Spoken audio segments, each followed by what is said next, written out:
ఏదైతే ప్రధానం ఆ వైపు దృష్టి సారిస్తారని మంత్రి గారిని అడుగుతా ఉన్నాను. దూల్పల్లి నరేంద్ర గారు.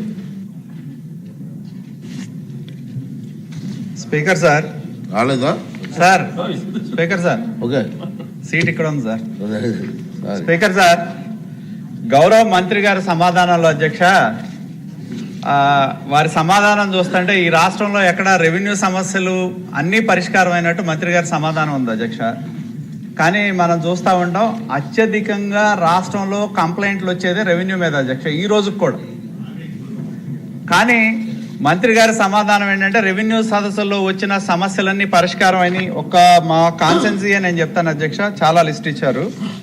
దీనిలో ఎనెక్సర్ 1లో వాళ్ళు ఇచ్చిన దాని ప్రకారం అధ్యక్ష 1052 వస్తే 1049 పరిష్కారం చేసినట్టు ఇచ్చారు అధ్యక్ష.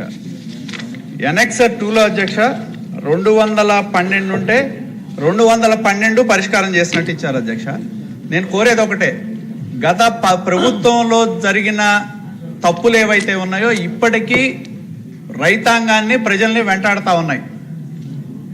ఎందుకంటే వాళ్ళ ఇష్టారాజ్యం అధ్యక్ష. నాకు తెలుసు కొంతమంది రెవెన్యూ అధికారులు గతంలో ఉన్న అధికార పార్టీ నాయకులతో కుమ్మక్కయి వాళ్ళకు కావాల్సిన పేర్లు రాయటం, పేర్లు తీయటం, డబ్బులు వసూలు చేయటం, వాళ్లే పంచాయతీలు చేయటం.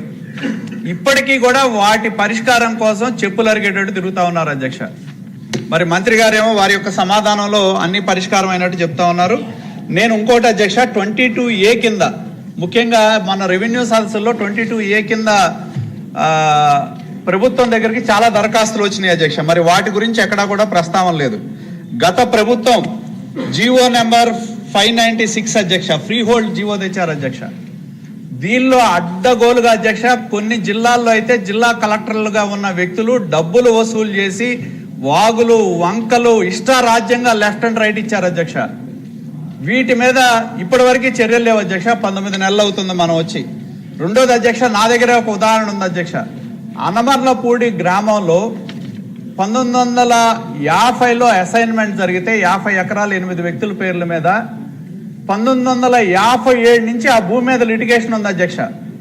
లిటిగేషన్ ఉండి దాదాపు 100 మంది దళితులు 8 మంది మీద ఆ రోజున్న పెత్తందారులు ఎవరైతే ఉన్నారో వాళ్ళకు మాత్రమే అసైన్మెంట్ చేశారు, మమ్మల్ని పక్కన పెట్టారని చెప్పి 1957 అంటే మొన్నటి వరకు 60 సంవత్సరాలు లిటిగేషన్ ఉన్న భూమి అధ్యక్ష. దాన్ని ఈ ఫ్రీ హోల్డ్ వచ్చే ముందు పోలీసులను ఉపయోగించి వాళ్ళందరినీ కూడా బెదిరించి రాత్రికి రాత్రి కోర్టులో ఉన్న కేసులన్నీ కూడా విత్డ్రా చేసి, అంటే 60 సంవత్సరాల లిటిగేషన్ జరిగిన భూముల్ని విత్డ్రా చేసి అధ్యక్ష అధికార పార్టీకి సంబంధించిన ఆనాడున్న మాజీ శాసనసభ్యులు ఆ రోజున్న పదవుల్లో ఉన్న వైకాపా నాయకులు రిజిస్ట్రేషన్ చేసుకున్నారు అధ్యక్ష. ఇప్పటి వరకు దాని మీద మేము రిప్రజెంటేషన్ ఇచ్చినా కూడా యాక్షన్ తీసుకోలేదు. అదేవిధంగా అధ్యక్ష 22A కింద అధ్యక్ష మంత్రి గారు రీజనల్ కాన్ఫరెన్స్ పెట్టారు అధ్యక్ష. దానిలో 1978లో ఇచ్చిన హౌస్ సైట్స్ పట్టాలు కూడా 22A కింద పెట్టారు అధ్యక్ష.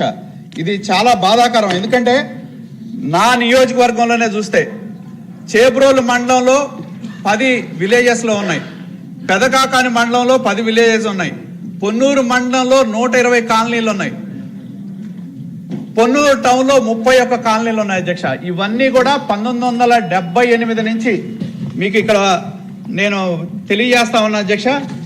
1978 నుంచి ఎవరైతే అసైన్మెంట్ చేశారో సోషల్ వెల్ఫేర్ ల్యాండ్ ఎక్విషన్ కింద పాతరెడ్డిపాలెం చేబ్రోలు అధ్యక్ష, వేజన్ల విలేజ్, సుద్దపల్లి విలేజ్ 1978, 79, 80లో కూడా సోషల్ వెల్ఫేర్ ల్యాండ్ ఎక్విషన్ కింద పట్టాలు ఇచ్చిన భూములను కూడా 22A కింద పెడితే ఇప్పటికీ లబ్ధిదారులు వాళ్ళ యొక్క అవసరాల కోసం ఆ భూముల్ని ఒక బ్యాంకు లోన్ పెట్టాలన్నా ఒక రుణం తెచ్చుకోవాలన్నా తెచ్చుకోలేని పరిస్థితిలో ఉన్నారు అధ్యక్ష.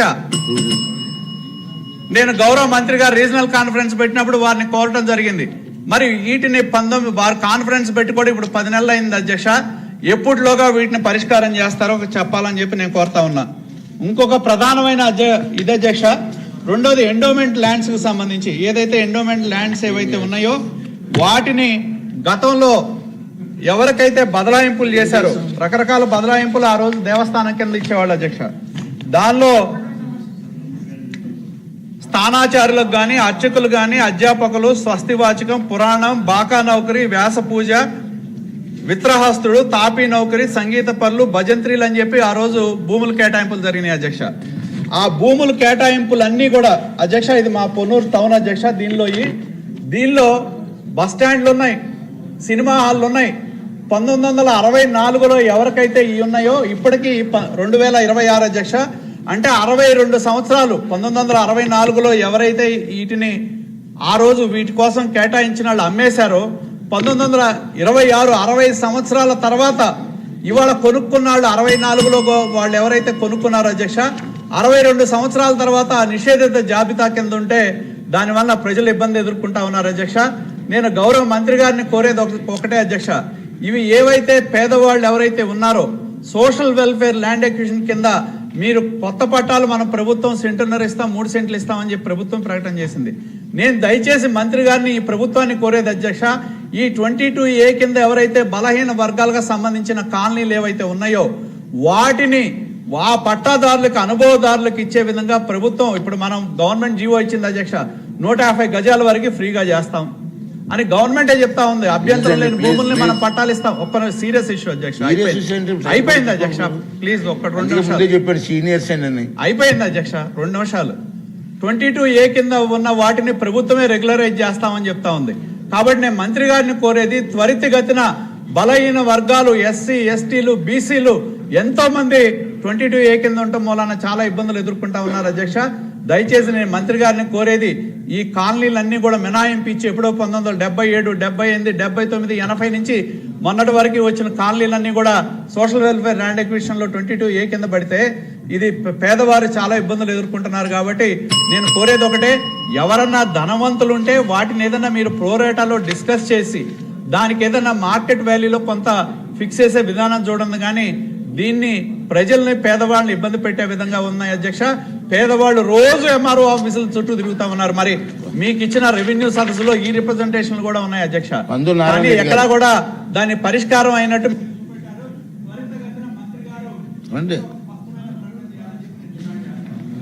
ధన్యవాదాలు.